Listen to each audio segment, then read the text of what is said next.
So hello friends, welcome to channel. तो आज हमारा ये लास्ट पार्ट है इस बार एमसीआरई की प्रिपरेशन के वीडियोस के लिए। ठीक है, तो हमने काफ़ी एमसीक्यूज़ कर लिए, इंपॉर्टेंट एमसीक्यूज़ बहुत कुछ कर लिया हमने। ठीक है, टफ से टफ क्वेश्चंस हमने कर लिए हैं। तो आज ये लास्ट पार्ट है। कुछ हमारा जो पार्ट रिमेनिंग रह गया था वो आज हम इसमें कवर करने वाले हैं, जो कि बहुत इंपॉर्टेंट है। ठीक है, जैसे कि बेसिक लाइफ सपोर्ट हमारा थोड़ा बच रहा था, लेबोरेटरी रिलेटेड क्वेश्चंस हमने नहीं किए थे वो भी कर लेंगे, इमेज बेस्ड क्वेश्चंस भी हम आज इसमें कर लेंगे। एक बात मैं आपको बताना चाहता हूँ कि लेबोरेटरी के रिलेटेड काफ़ी क्वेश्चन आज के एग्ज़ाम में पूछे गए हैं, जो हमारे बाकी के एलाइड हेल्थ कोर्सेज हैं उनके एग्ज़ाम में। ठीक है, जैसे कि ब्लड बैग में एंटीकोगुलेंट कौन सा होता है, सीपीडीए में सी का मतलब क्या होता है, कितने टाइम तक आप ब्लड को स्टोर कर सकते हैं, प्लेटलेट को कितने टाइम तक स्टोर कर सकते हैं। तो मैं आपको बताना चाहूँगा कि ये सारे क्वेश्चन एक बार आप अच्छे से रिवाइज कर लें। हम ये सारे क्वेश्चन कर चुके हैं पहले, पर आप इनको अच्छे से कर लें। ब्लड ट्रांसफ्यूजन टॉपिक के अंदर से काफ़ी क्वेश्चन इस बार बाकी कोर्सेज में आए। पिछली बार भी कोर्स इसमें से क्वेश्चन आए थे, इस बार भी काफ़ी क्वेश्चन आ रहे हैं। ठीक है, तो ये हमको कंप्लीट करना है। तो पहला क्वेश्चन हमारा sign in time out sign out के बारे में। कल हमने इसका करेक्ट सीक्वेंस देख लिया था, आज हम देखेंगे कि इसका मतलब क्या होता है। साइन इन का मतलब है बिफोर इंडक्शन ऑफ एनेस्थीसिया, इससे पहले जो इंडक्शन ऑफ एनेस्थीसिया से पहले जो हो रहा है वो साइन इन के अंदर आता है। इंसिडेंस से पहले जो हो रहा है वो टाइम आउट के अंदर आता है। और पेशेंट ओटी के बाहर शिफ्ट होएगा, ठीक है, उससे शिफ्ट होने से पहले जो भी हो रहा है वो साइन आउट में आता है। ठीक है, तो all the options are correct. ठीक है, sign in time out sign out तीनों का मतलब हमको पता होना चाहिए। नेक्स्ट है which of the following are granulocytes. ठीक है, डब्ल्यूबीसी दो तरह की होती है, ग्रेनुलोसाइट्स होते हैं और एग्रेनुलोसाइट्स होते हैं। ठीक है, 5 तरह की सेल्स पाई जाती हैं डब्ल्यूबीसी में, न्यूट्रोफिल्स, मोनोफिल्स, बेसोफिल्स। ठीक है, एक होता है मोनोसाइट और एक होता है हमारा लिम्फोसाइट। ठीक है, मोनोफिल्स मैंने गलत शायद बोल दिया था, इसमें होता है ईओसिन फिल्स पे उसको बोलते हैं। ठीक है, तो ईओसिन फिल्स बोल दो है ना। ठीक है, तो न्यूट्रोफिल्स, बेसोफिल्स, ईओसिनोफिल्स ये तीनों क्या होती हैं, ग्रेनुलोसाइट्स होती हैं। बाकी जो दो बच गई वो क्या होती है, हमारी एग्रेनुलोसाइट्स होती हैं। नेक्स्ट क्वेश्चन है golden standard for airway management in spine injury patient. ये क्वेश्चन हमारा मोस्ट इंपॉर्टेंट क्वेश्चन है। ठीक है, स्टार क्वेश्चन है। Airway management spine surgery patient में हम सब ने ऐसा क्वेश्चन तो किया होगा कि आप उसमें हेड टिल्ट चिन लिफ्ट वगैरह नहीं करते, आप सबको पता है कि जो थ्रस्ट करते हैं उसके अंदर, पर आपने हेड स्टेबलाइजेशन की टेक्निक नहीं पता आपको। ठीक है, ये क्वेश्चन आपने नहीं किया होगा। तो कौन सा इसमें अपनाते हैं गोल्डन स्टैंडर्ड टेक्निक, कौन सी है? सेलेक्ट मैनुअर नहीं है, हेमलिश मैनुअर नहीं है, MILS टेक्निक होती है। MILS की मतलब होता है मैनुअल, ठीक है, इनलाइन स्टेबलाइजेशन टेक्निक। ठीक है, आज अब हम क्वेश्चंस को जल्दी जल्दी करेंगे क्योंकि आप लोगों के पास टाइम नहीं है, आपको बाकी कुछ भी पढ़ना होगा। तो इसका करेक्ट आंसर है मैनुअल इनलाइन स्टेबलाइजेशन टेक्निक, इसको बोलते हैं MILS। नेक्स्ट है मीनिंग ऑफ 5R। ठीक है, ये क्वेश्चन भी पहले पूछा जा चुका है, हमने ये नहीं किया था। 5R का मतलब होता है right drug is given according to right dose through right route and to right patient at right time. ठीक है, तो ये 5R होते हैं, right drug in right dose, ठीक है, through right route to right patient at right time. ठीक है, तो ये इंपॉर्टेंट है, सीक्वेंस आपको याद होनी चाहिए, इसके ऊपर क्वेश्चन आ चुका है पहले। नेक्स्ट क्वेश्चन है which of the following are considered as point of care test. ठीक है, ये पिछली बार क्वेश्चन आया था पॉइंट ऑफ केयर, इस बार भी आ सकता है। पिछली बार पूछा था कि पॉइंट ऑफ केयर टेस्ट का मतलब होता है क्या, इस बार पूछ सकता है कि टेस्ट कौन कौन से होते हैं पॉइंट ऑफ केयर के अंदर। रैपिड HIV टेस्ट इसके अंदर आता है, प्रेगनेंसी टेस्ट यानी कि UPT जो यूरिन प्रेगनेंसी टेस्ट होता है वो भी पॉइंट ऑफ केयर टेस्ट के अंदर ही होता है। Blood glucose monitoring test, ABG test और रैपिड एंटीजन टेस्ट, तो ये सारे क्या होते हैं, हमारे पॉइंट ऑफ केयर टेस्ट होते हैं। ये पेशेंट के बेड साइड पे आप इनको परफॉर्म कर सकते हैं, लेबोरेटरी में जाने की जरूरत नहीं है इसमें। तो all the options are correct, important question है हमारा ये। इसके बाद में नेक्स्ट है ultrasound machine uses which type of principle. कौन सा प्रिंसिपल यूज़ करती है अल्ट्रासाउंड मशीन? अल्ट्रासाउंड, ठीक है, 20 किलोवाट से ज़्यादा की जो साउंड वेव्स होती है वो हमारी अल्ट्रासाउंड के अंदर आती हैं। तो ये इसके अंदर प्रिंसिपल यूज़ होता है पीजो इलेक्ट्रिक। ठीक है, ये साउंड एनर्जी को कन्वर्ट करता है इलेक्ट्रिकल एनर्जी के अंदर। ठीक है, तो पीजो इलेक्ट्रिक इसके अंदर आ जाएगा। नेक्स्ट क्वेश्चन है correct order of spontaneous ventilation. ये क्वेश्चन हमने नहीं किया था, जबकि इंपॉर्टेंट क्वेश्चन है। इसका आंसर आपको अच्छे से याद, वैसे तो आप याद कर चुके होंगे सारा, पर मैं आपको फिर से बताना चाह रहा हूँ इनके बारे में। ठीक है, ADEFBC याद रखना है इसको। नेक्स्ट है कंट्रोल वेंटिलेशन, ये भी हमारा मोस्ट इंपॉर्टेंट क्वेश्चन में से एक है। ठीक है, काफ़ी बार पूछा जा चुका है। नेक्स्ट है safe dosages for local anaesthetics. ठीक है, इस बार काफ़ी ट्रेंडिंग में है लोकल एनेस्थेटिक्स। लिग्नोकीन का क्या होता है, 4.5 mg के पर kg इसकी डोज होती है। मैक्सिमम आप इसको दे सकते हो 300 mg। लिग्नोइडियर 7 mg पर kg, मैक्सिमम आप दे सकते हो 500 mg। ब्यूपिवेकिन के होते हैं 2.5 mg पर kg, मैक्सिमम दे सकते हो 175 mg kg, सॉरी kg नहीं 175 mg। ठीक है, ब्यूपिवेकिन EDR के साथ आप दे सकते हो मैक्सिमम 3 mg पर kg, मैक्सिमम आती है 2 to 5 mg। इसके अंदर एक और क्वेश्चन बनता है कि addition of EDR only prolong sensory block. ठीक है, तो ऑप्शन दे सकता है हमको कि सेंसरी ब्लॉक करेगा, मोटर ब्लॉक करेगा, कि सेंसरी प्लस मोटर दोनों ब्लॉक कर देगा। तो इसमें करेक्ट आंसर आएगा वो सिर्फ सेंसरी ब्लॉक को प्रोलॉन्ग करता है, ठीक है। उसके बाद नेक्स्ट है लीवोबिपिवेकिन 2.5 mg पर kg, मैक्सिमम 175। रोपिवेकिन की होती है हमारी 3 mg पर kg, मैक्सिमम 2 to 5 mg पर kg, ठीक है, 2 to 5 mg। तो आप इसको याद कर लेना अच्छे से, थोड़ा सा ट्रिक बना के याद रखेंगे। ब्यूपिवेकिन लीवोबिपिवेकिन की सेम डोज है, ब्यूपिवेकिन एडीआर की और रोपिवेकिन की सेम डोज है, तो ऐसे करके याद रखेंगे, थोड़ा याद हो जाएगा आपको, ठीक है। नेक्स्ट क्वेश्चन है drugs that metabolize by plasma cholinesterase, ठीक है। मोस्टली ड्रग्स कहाँ मेटाबोलाइज होते हैं, लीवर के अंदर होते हैं, लीवर किडनी लंग्स ऐसे कुछ करके होते हैं, मोस्टली लीवर में होते हैं। पर प्लाज्मा कोलिनेस्ट्रेज के थ्रू किस कौन कौन से होते हैं, तो लोकल एनेस्थेटिक्स के अंदर प्रोकेन, क्लोरोप्रोकेन, टेट्राकेन यूज होते हैं। कोकेन जो होता है वो लीवर में होता है, ठीक है। तो प्रोकेन, क्लोरोप्रोकेन, टेट्राकेन, मसल लैक्सेंट में सक्सनाइल कोलिन और म्यूवैक्यूरियम, ठीक है। ये दोनों कहाँ होते हैं, प्लाज्मा कोलिनेस्ट्रेज के थ्रू प्लाज्मा के अंदर मेटाबोलाइज होते हैं, ठीक है। So both options are correct. Next है content of soda lime, important question है। कैल्शियम हाइड्रोक्साइड 80% होता है, NaOH होता है, फिर KOH होता है, फिर वाटर होता है, ठीक है। सारे कंटेंट्स आपको याद होने चाहिए। नेक्स्ट क्वेश्चन है which of the following drugs can prevent या फिर ट्रीट PONV। तो ऑप्शन है अंडनसिट्रोन को पता है कि पोस्ट ऑपरेटिव नोजिया वोमिटिंग को ट्रीट करने में, प्रिवेंट करने में हेल्प करता है। रेनिटिडीन भी करता है, हायोसिन भी करता है, डेक्सामेथासोन भी करता है, मेटाक्लोप्रोमाइड भी करता है, ठीक है। तो ये लगभग जो डेक्सामेथासोन को छोड़ दो, ये वाला तो मोशन सिकनेस के लिए होता है। डेक्सामेथासोन हमारा एंटीकोर्टिकोस्टेरॉइड है। बाकी जो 3 बच के ये क्या होते हैं, गैस्ट्रिक मोटिलिटी को बढ़ाने के लिए, गैस्ट्रिक सिक्रेशन को कम करने के लिए, इन सब के लिए दिए जाते हैं। तो अगर गैस्ट्रिक सिक्रेशन कम हो जाएंगे, गैस्ट्रिक मोटिलिटी बढ़ जाएगी, तो गैस्ट्रिक कंटेंट खत्म हो जाएगा तो क्या PONV के चांसेस कम हो जाएंगे। So all the options are correct. Next question है most common cause of laryngospasm, most important question है, ठीक है। लाइट पेन और एनेस्थीसिया इसकी वजह से भी होता है, सिक्रेशन इसकी वजह से होता है, एयरवे मैनिपुलेशन की वजह से भी होता है, एस्पिरेशन ऑफ गैस्ट्रिक कंटेंट की वजह से भी होता है।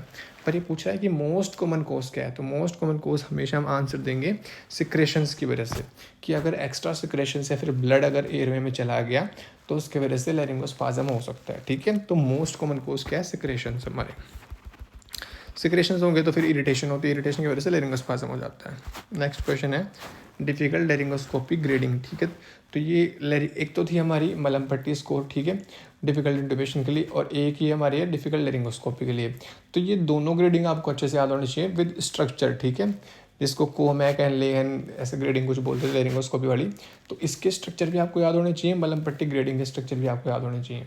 मलम पट्टी का क्वेश्चन हमने नहीं किया अभी तक, ठीक है, पर उसको आपको याद रखना है। मेरे को एकदम से याद आ गया, तो वो आप एक बार बुक में देख लेना, ठीक है। इसमें ग्रेड 1 फुल ग्लोटिस दिखता है, ग्रेड 2 में poster part of glottis, grade 3 में एपिग्लोटिस दिखता है, ग्रेड 4 में नहीं दिखते, ठीक है। सो ये एक बार बुक से देख लेना आप, ये डिफिकल्ट लैरिंगोस्कोपी वाली ग्रेडिंग और एक मलम पट्टी वाली ग्रेडिंग, ठीक है।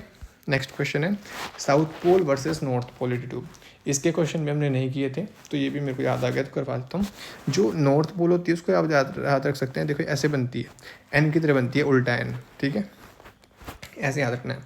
ये साउथ पोल होती है वो आधा एस बनाती है ऐसे, ठीक है, आधा नहीं बनाया इसने।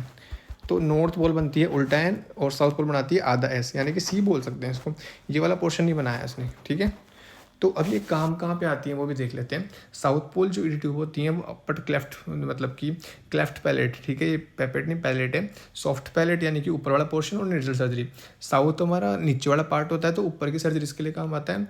नॉर्थ पोल ट्यूब कब आएगा आपके लोअर फेस मैंडिबल या फिर फ्लोर ऑफ माउथ सर्जरीज के लिए, यानी कि नॉर्थ डायरेक्शन ऊपर की तरफ होती है देखी जाए तो हमारी बॉडी की, ठीक है। तो ये नीचे वाली सर्जरीज कर लेगा, और साउथ पोल हमारी बॉडी की नीचे वाली होती है पोर्शन, तो ऊपर वाली सर्जरीज कर लेगा, ठीक है। तो ये वाला आपको याद रखना है, ठीक है, साउथ पोल और नॉर्थ पोल के बारे में। बाकी इनका दूसरा नाम क्या था, RAE, तो वो भी याद रखना है, साइंटिस्ट का नाम भी याद रखना है। नेक्स्ट क्वेश्चन है which of the following is day care surgery. तो ये एम्बुलेटरी सर्जरी है, ठीक है। नेक्स्ट है एंटीबॉडीज़, ठीक है, एंटीबॉडीज़ के बारे में हमने नहीं पढ़ा था, तो वो भी हम पढ़ लेते हैं। 5 तरह की एंटीबॉडी होती हैं, GAMDE गमदे, ठीक है। कंसंट्रेशन वाइज अगर देखेंगे तो G सबसे ज़्यादा होती है, फिर A, फिर M, फिर D, फिर E, ठीक है।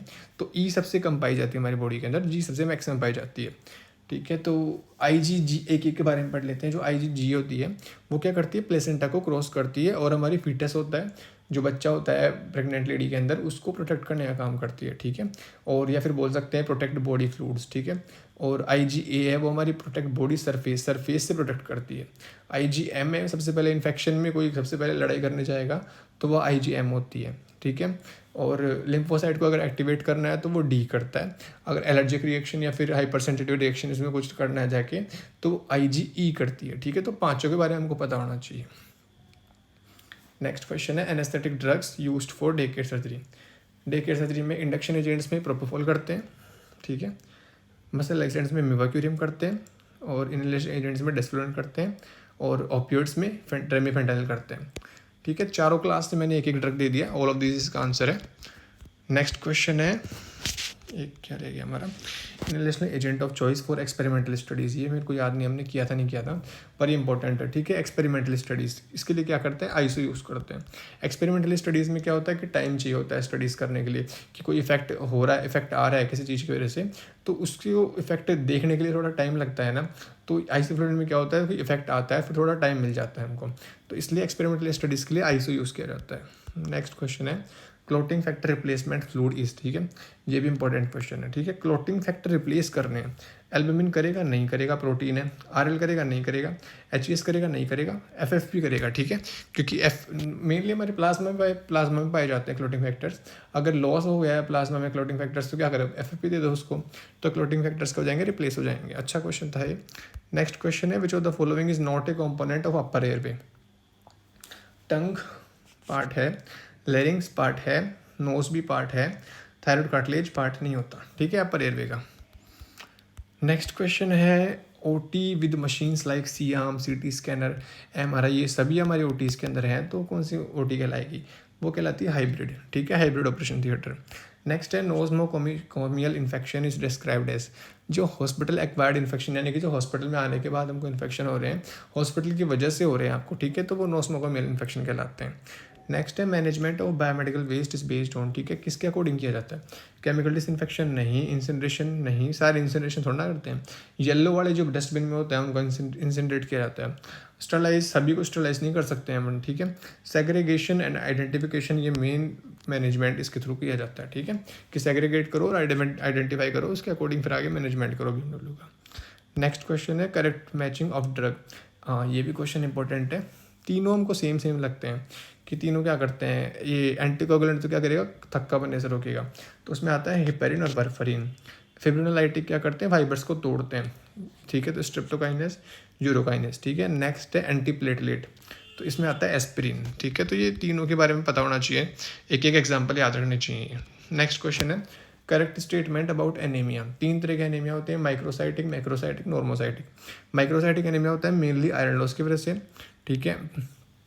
नेक्स्ट है हाँ मैक्रोसाइटिक हो गया। उसके बाद में था, सॉरी यहाँ पे मैंने गलती कर दी, यहाँ पे आएगा मैक्रोसाइटिक, ठीक है। माइक्रो तो होता है आयरन लॉस की वजह से, मैक्रोसाइटिक एनीमिया या फिर मेगलोब्लास्टिक एनीमिया होता है due to mainly loss of vitamin B12 और फॉलिक एसिड, इनकी वजह से होता है, ठीक है। उसके बाद में नेक्स्ट हो हमारा नॉर्मोसाइटिक एनीमिया। नॉर्मोसाइटिक एनीमिया होता है कि अगर किसी का ब्लड लॉस हो गया, ठीक है, किसी वजह से, ट्रॉमा की वजह से या फिर किसी सर्जरी की वजह से, तो उसमें नॉर्मोसाइटिक एनीमिया हो जाता है। नेक्स्ट क्वेश्चन है concentration used in local anaesthesia, तो ये भी हमारा इंपॉर्टेंट पार्ट है, ठीक है। एक एक का आपको याद करना है इसमें अच्छे से। लिग्नोकेन सरफेस अगर आपको यूज़ करना है तो 4% 10% में स्प्रे आता है, यूज़ करो। नर्व ब्लॉक आपको देना है तो 1% 2% देंगे, लिग्नोकेन की बात चल रही है, ठीक है। पहले यूरिथ्रोप्रोसिड जेली का याद रखना है 2%, स्पाइनल का 5% हैवी, एपिडुरल का 1 से 2% देते हैं, इब्रा का 0.5% और इन्फिल्ट्रेशन का 1 से 2%। तो एक एक का आपको याद रखना है, ठीक है। मेनली तो इसमें कौन सा है, स्पाइनल का तो सबसे मेन है, स्पाइनल का मेन है, एपिडुरल का मेन है, इन्फिल्ट्रेशन का मेन है, इन्फिल्ट्रेशन नहीं सॉरी, नर्व ब्लॉक का याद रखना है आपको, एक सरफेस एनाल्जेसिया, तो ये याद रखना है। ब्यूपीवेकेन में किसका याद रखेंगे हम, इसमें देखो 5% था, ब्यूपीवेकेन में आगे जाके 0.5% हो जाएगा, ब्यूपीवेकेन में 0.5% हैवी, ठीक है। एपिडुरल में क्या करेंगे 0.125 से 0.5%, डिपेंड करता है कि कितने एक्सटेंट तक आपको ब्लॉक चाहिए, कि सिर्फ सेंसरी चाहिए तो 0.125 से लेके 0.25 आप तक आप कंसंट्रेशन यूज़ कर सकते हैं। अगर आपको मोटर भी चाहिए तो 0.25 से लेके 0.5 तक आप यूज़ कर सकते हैं। नर्व ब्लॉक के लिए 0.5%, ठीक है। सब कुछ इसमें सेम था, इसमें 5% था, ठीक है, उसमें जाके 0.5 हो गया, ठीक है। नेक्स्ट क्वेश्चन है हमारा मैक और बिस के बारे में पता होना चाहिए कि 0.3 to 0.5 जो होता है हमारा मैक अवेक है, मैक एक्सटुबेशन बोलते हैं, 0.5 से 0.8 मैक एमनेसिया बोलते हैं, 1 पे एनेस्थीसिया पे इंटुबेशन बोलते हैं, और 1.2 से 1.5 या नो सिंपैथेटिक स्टिमुलेशन आती हैं इसके अंदर, ठीक है। नेक्स्ट है 20 के बारे में पढ़ लेते हैं। 0 से 20 अगर आ रहा है तो डीप कोमा में, 20 से 40 है डीप एनेस्थीसिया, 40 से 60 है surgical anaesthesia, mainly surgical anaesthesia 40-60 के बीच किया जाता है, ठीक है। 60 से 80 के बीच में लाइट सेडेशन, 80 से 100 के बीच में फुल्ली अवेक। ये दोनों पैरामीटर्स आपको अच्छे से याद होने चाहिए, ठीक है। नेक्स्ट क्वेश्चन है इंपॉर्टेंट पॉइंट्स रिगार्डिंग सीपीआर, ठीक है। तो अब हम सीपीआर के बारे में पढ़ने वाले हैं, क्योंकि सीपीआर हमने नहीं पढ़ा था। सीपीआर के बाद हम लेबोरेटरी क्वेश्चन करेंगे, उसके बाद में हम इमेज बेस्ड क्वेश्चन करेंगे। थोड़ा टाइम लग रहा होगा आपको, पर ये इंपॉर्टेंट क्वेश्चन है, एक बार आप खुद से इनको देख लेना अच्छे से, ठीक है। चाहे आप फास्ट फॉरवर्ड करके भी देख सकते हैं इसको, डायरेक्ट आंसर भी देख सकते हैं, इसमें कोई इशू नहीं है, पर एक बार देख लेना, मैं इतना बोल रहा हूँ। ये बोल रहा है कि पहला पॉइंट है unwitnessed CPR arrest in adult should be considered due to ventricular fibrillation, ठीक है। कार्डियक अरेस्ट आया किसी अडल्ट के अंदर, आपको पता नहीं था, कोई भी डॉक्टर किसी को पता नहीं था कि किस वजह से आया। तो जब तक आपको पता नहीं है कि किस वजह से आया, तो उसका कारण क्या मानना होता है अडल्ट के अंदर, वेंट्रिकुलर फिब्रिलेशन मानना होता है अडल्ट्स के लिए। और अगर बच्चों की बात करें तो बच्चों के अंदर एसिस्टोल मानना है, ठीक है। अगर आपको कुछ पता ही नहीं है तो आप ये मान के चलिए। उसके बाद में लिंक चेन ऑफ सर्वाइवल, ठीक है। लिंक चेन ऑफ सर्वाइवल की 4 कीज़ हैं, ठीक है। तो पहला है early recognization and activation of emergency services. सबसे पहले पहचान लो, जल्दी से पहचान लो कि कंडीशन क्या है, और उसके हिसाब से इमरजेंसी मेडिकल सर्विसेज को एक्टिवेट कर दो। उसके बाद में इमीडिएट सीपीआर करो, इमीडिएट शॉक दो, और early advance life support provide कराओ। ये क्या है, ये हमारी link chain of survival. Next है BLS इंक्लूड्स, BLS में क्या क्या आता है, यहाँ से क्वेश्चन बन सकता है, अच्छा ठीक है। BLS और ACLS में क्या क्या आता है, एयरवे मैनेजमेंट BLS में भी होता है, ACLS में भी होता है, पर BLS में क्या होता है, मैनुअली आप कर सकते हैं, ठीक है। इसमें कोई इक्विपमेंट आप यूज़ नहीं कर रहे, जबकि ACLS में ED ट्यूब, LMA, गुडल्स कुछ भी यूज़ कर सकते हो।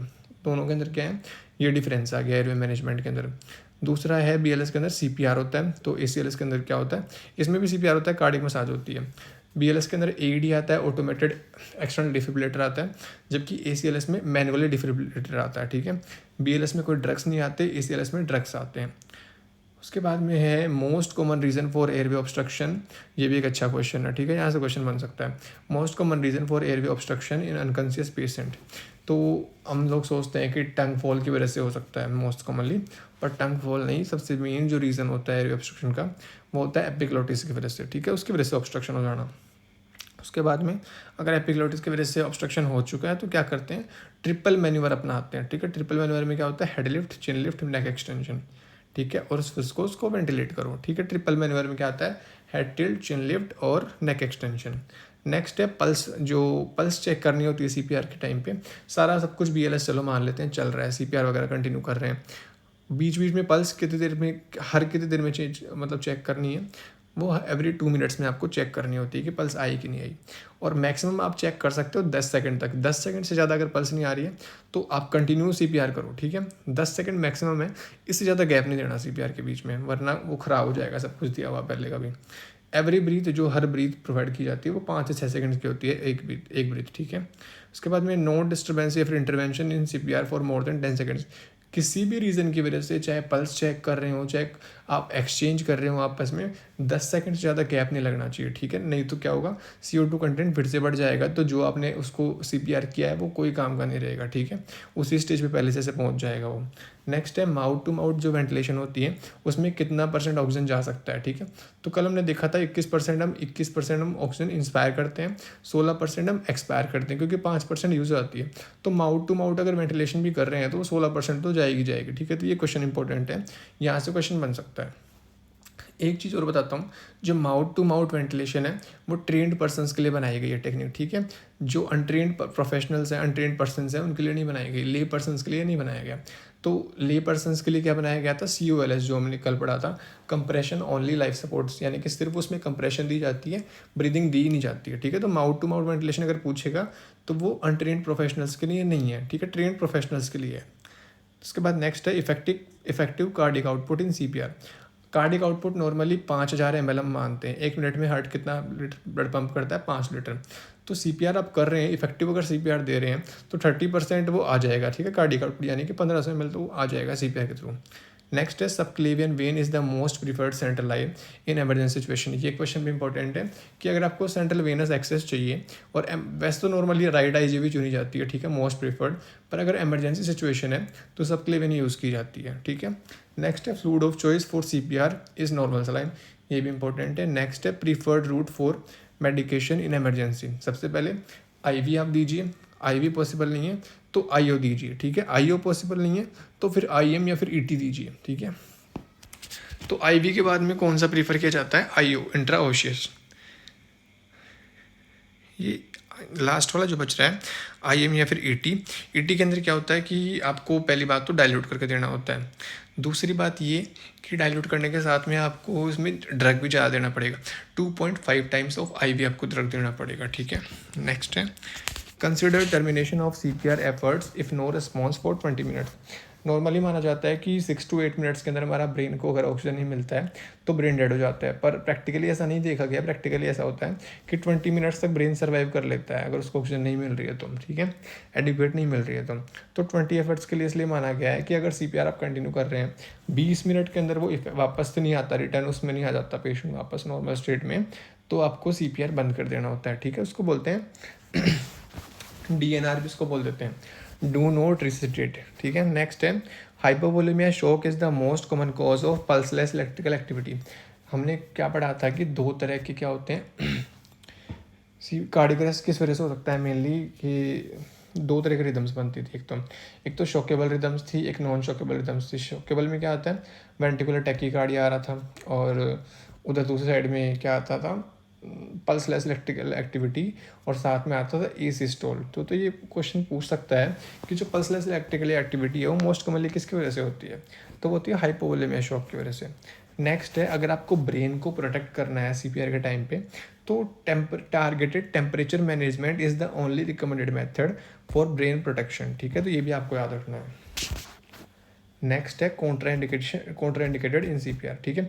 सीपीआर नहीं करना है, सीपीआर में ये सब चीज़ें नहीं करनी है। तो क्या क्या, इंट्राकार्डिक एड्रेनलिन। पहले होता था कि हमने मूवीज़ में भी देखा है कि हमारे हार्ट के अंदर किसी को सीपीआर वगैरह कंडीशन होती थी तो डायरेक्टली क्या करते थे डॉक्टर, हार्ट के अंदर इंजेक्शन लगा देते थे सीधा एडीआर का, ठीक है। तो ऐसा कुछ नहीं है कि वो स्पेशली कुछ ज़्यादा इफेक्टिव होता है, बल्कि उसकी वजह से क्या होता है, मायोकार्डियम डैमेज होती है। तो अब ये प्रैक्टिस फॉलो नहीं की जाती है। कैल्शियम भी नहीं दिया जाता है सीपीआर के टाइम पे, और सोडियम बाइकार्बोनेट तब तक नहीं देना है जब तक हमको कंफर्म नहीं है कि एसिडोसिस पेशेंट को है कि नहीं, ठीक है। वरना क्या होगा, ये एक्सेस में CO2 प्रोड्यूस और कर देगा बल्कि। नेक्स्ट है मैनेजमेंट ऑफ एयरवे ऑब्स्ट्रक्शन। तो ठीक है, मैनेजमेंट ऑफ एयरवे ऑब्स्ट्रक्शन क्या करना है, इन्फेंट और जो चाइल्ड यानी बच्चे हैं उनके अंदर क्या होता है, चेस्ट थ्रस्ट या फिर बैक ब्लोज आपको देने होते हैं, ठीक है। चेस्ट थ्रस्ट और बैक ब्लोज। हिमलिश मैनवर यूज़ किया जाता है अडल्ट के अंदर, बच्चों के अंदर यूज़ नहीं होता, ठीक है। चेस्ट थ्रस्ट किसके अंदर दे सकते हैं आप, बच्चों के अंदर दे सकते हैं, साथ में क्या दे सकते हैं, बैक ब्लोज। हेमलिश मैनवर दे सकते हैं अडल्ट के अंदर। साथ में तीसरा पॉइंट है जो ओबीज पेशेंट्स होते हैं जिनके अंदर हेमलिश मैनवर पॉसिबल नहीं है, या फिर प्रेग्नेंट लेडीज़ हो गई जिनके अंदर पॉसिबल नहीं है, आप उनको चेस्ट थ्रस्ट दे सकते हैं। और लास्ट है हमारा मैनेजमेंट में क्या आता है, क्रिकोथेरेटोमी। अगर कुछ हो ही नहीं पा रहा तो ये कर दीजिए।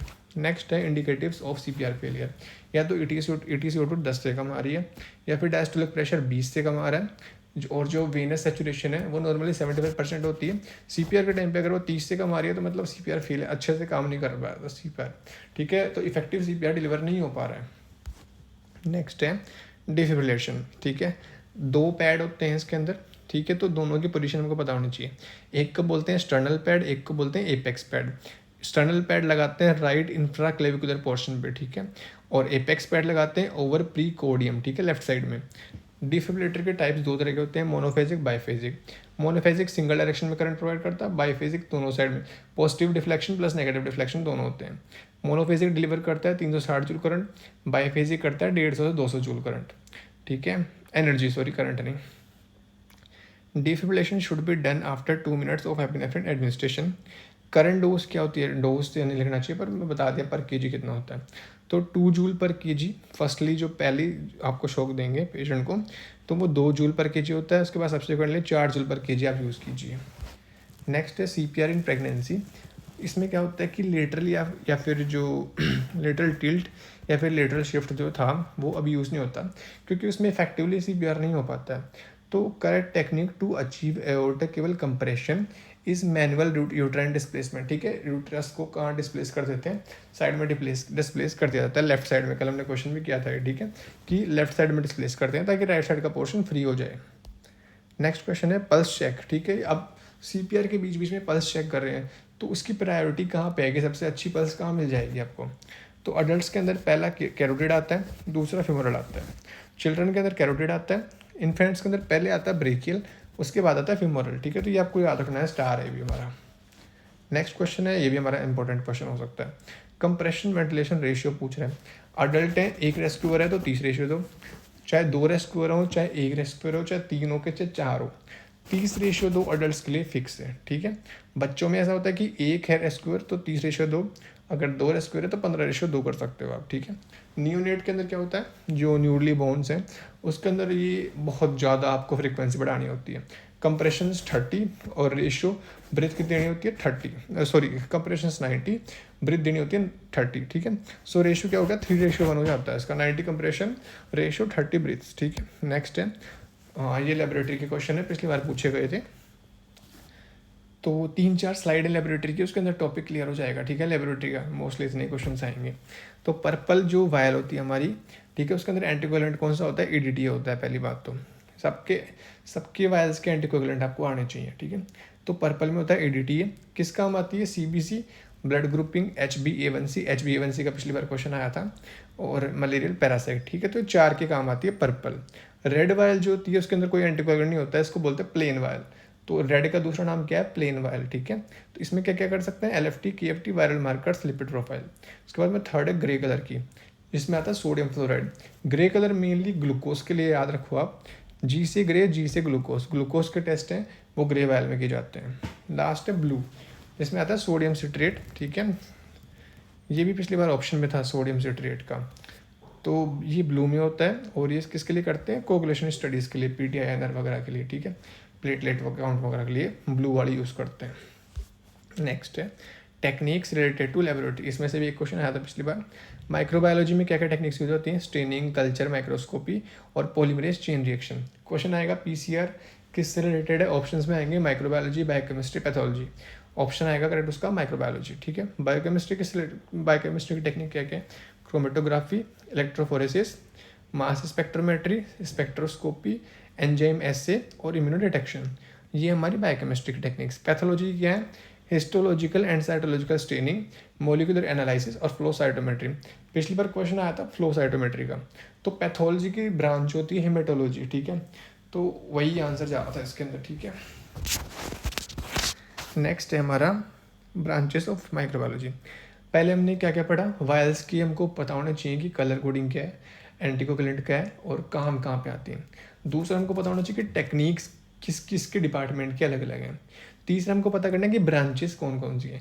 जैसे माइक्रोबायोलॉजी में वायरोलॉजी आता है, माइकोलॉजी आता है, पैरासिटोलॉजी आता है, फाइकोलॉजी आता है, प्रोटोजोलॉजी आता है, नर्मेटोलॉजी आता है और इम्यूनोलॉजी आता है। तो ये पता होना चाहिए हमको। नेक्स्ट है ब्रांचेस ऑफ बायोकेमिस्ट्री, इसमें आता है एंजाइमोलॉजी, क्लिनिकल बायोकेमिस्ट्री, माइक्रो और मोलिकुलर बायोलॉजी और मेटाबॉलिमिक्स और इम्यूनोकेमिस्ट्री, बायोइन्फॉर्मेटिक्स। ये ब्रांचेस है बायोकेमिस्ट्री की। नेक्स्ट है ब्रांचेस ऑफ पैथोलॉजी, इसमें क्या क्या आता है, हिस्टोपैथोलॉजी आता है, साइटोपैथोलॉजी आता है, हेमेटोपैथोलॉजी आता है, मोलिकुलर पैथोलॉजी आता है, फोरेंसिक पैथोलॉजी आता है, क्लिनिकल पैथोलॉजी आता है। तो ये सारी क्या है, पैथो की ब्रांचेज है। तो एक बार आप कंफर्म कर लेना कि जो फ्लो साइटोमेट्री पिछली बार जो क्वेश्चन आया था वो इनमें से कौन सा था। ऑप्शंस में उसमें थे क्लिनिकल बायोकेमिस्ट्री ऑप्शन था, हेमेटोलॉजी ऑप्शन था, ऐसे कर करके ऑप्शन थे उसके अंदर, ठीक है। तो एक बार आप कंफर्म कर लेना उसको। नेक्स्ट है इमेज बेस्ड क्वेश्चन हम शुरू कर रहे हैं यहाँ से। ये जो आप मास्क देख रहे हैं इसको बोलते हैं नॉन इन्वेजिव वेंटिलेशन मास्क, ठीक है। ये जो आप देख रहे हैं ये आर्टिकल ट्रांसड्यूसर या फिर CVP को ट्रांसड्यूस करने का काम आता है, इसको बोलते हैं ट्रांसड्यूसर। ये हमारी एनेस्थीसिया मशीन के साइड में होता है, ऑक्सिलरी ऑक्सीजन फ्लोमीटर, ठीक है। कल हमने क्वेश्चन भी किया था इसका कि सिर्फ इससे क्या होता है, ऑक्सीजन डिलीवर होता है। नेक्स्ट है ये हमारा APL वाल्व है। इसके बाद ये हमारा निबुलाइजेशन मास्क है, ठीक है। इसके अंदर आप देख सकते हैं कि ये चैम्बर है, यहाँ पे ड्रग फिल की जाती है। नेक्स्ट है हमारा JR सर्किट, ठीक है। इसके अंदर कोई APL वाल्व नहीं होता। नेक्स्ट है हमारा डिफिब्रिलेटर।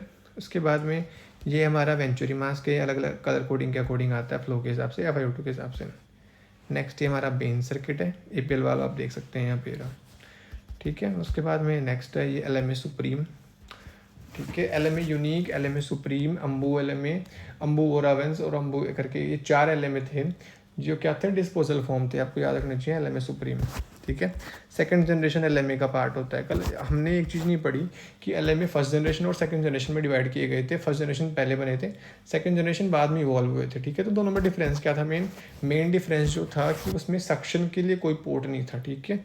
गैस्ट्रिक कंटेंट्स को मतलब सक्शन करने के लिए फर्स्ट जनरेशन में कोई पोर्ट नहीं दिया था, और सेकंड जनरेशन में सभी LMAs में क्या किया था, गैस्ट्रिक कंटेंट को सक्शन करने के लिए पोर्ट दिया जाता है, ठीक है।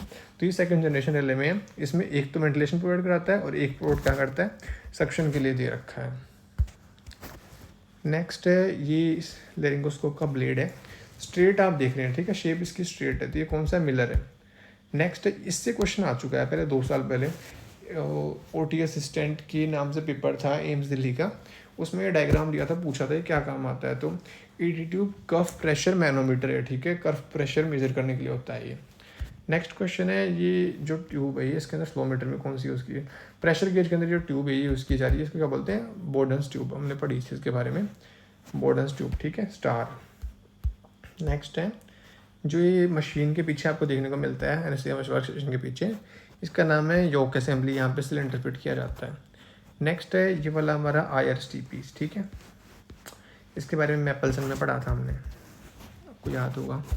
नेक्स्ट है सिमिल बुश मास्क, ये हमारा ओपन सिस्टम का पार्ट है, सबसे पहले इससे इनहेलेशन एजेंट डिलीवर किए जाते थे पहले, ठीक है। नेक्स्ट है मैकिन्टोश, ये कर्ड ब्लेड है, ठीक है, मैकिन्टोश है।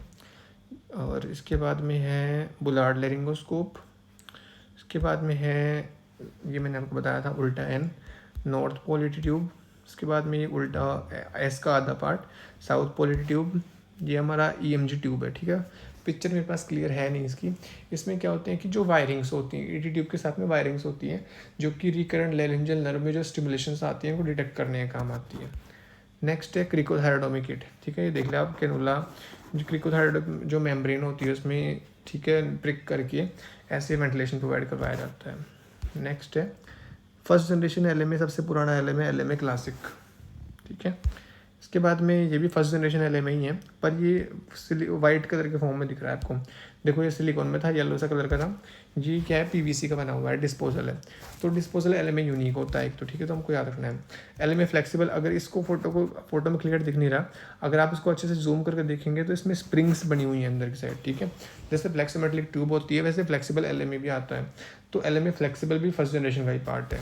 इसके बाद में तो 3 हमको याद रखने हैं, LMA क्लासिक, LMA यूनिक और LMA फ्लेक्सिबल, तीनों फर्स्ट जनरेशन के पार्ट हैं।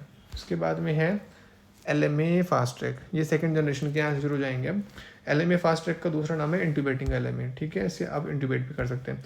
ये जो पोर्शन आप देख रहे हैं, ठीक है, तो इसको बोलते हैं इंट्रोड्यूसर, गाइड करने का काम आता है ये। इसके बाद में है नेक्स्ट है हमारा प्रोसील, ये भी सेकंड जनरेशन का पार्ट है। आप देख सकते हैं कि एक जो इसमें पोर्ट है, ये वाला पोर्ट तो वेंटिलेशन करेगा, ये वाला पोर्ट क्या करेगा, सिक्रेशंस आप जो क्या है सक्शन आउट कर सकते हैं। नेक्स्ट है ये LMA सुप्रीम है हमारा, हमने पहले भी देख लिया, और ये भी सेकंड जनरेशन में आते हैं। और ये LMA फास्ट ट्रैक है, ठीक है, वीडियो गाइडेड होता है ये। इसके अंदर भी देखो ये मूवेबल होता है, इसके अंदर इंट्रोड्यूसर टाइप का ये, ठीक है, तो LMA फास्ट ट्रैक इसको बोलते हैं। नेक्स्ट है IGL डिस्पोजेबल फॉर्म है, ये सेकंड जनरेशन का पार्ट है।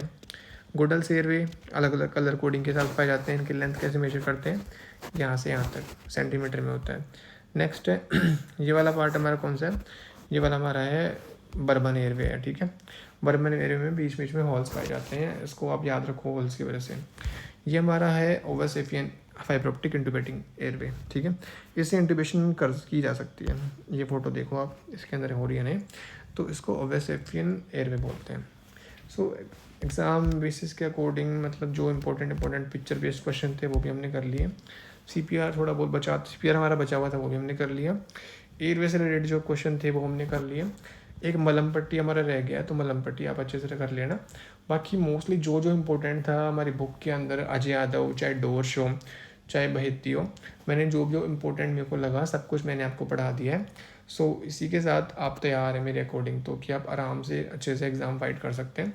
सो all the best for your exam, और जल्दी मिलते हैं, जल्दी आपके रिस्पॉन्स का इंतज़ार है कि कैसा आपका पेपर हुआ, ठीक है। So again I am wishing you all the best. So thank you for watching this video, मिलते हैं नेक्स्ट पार्ट में।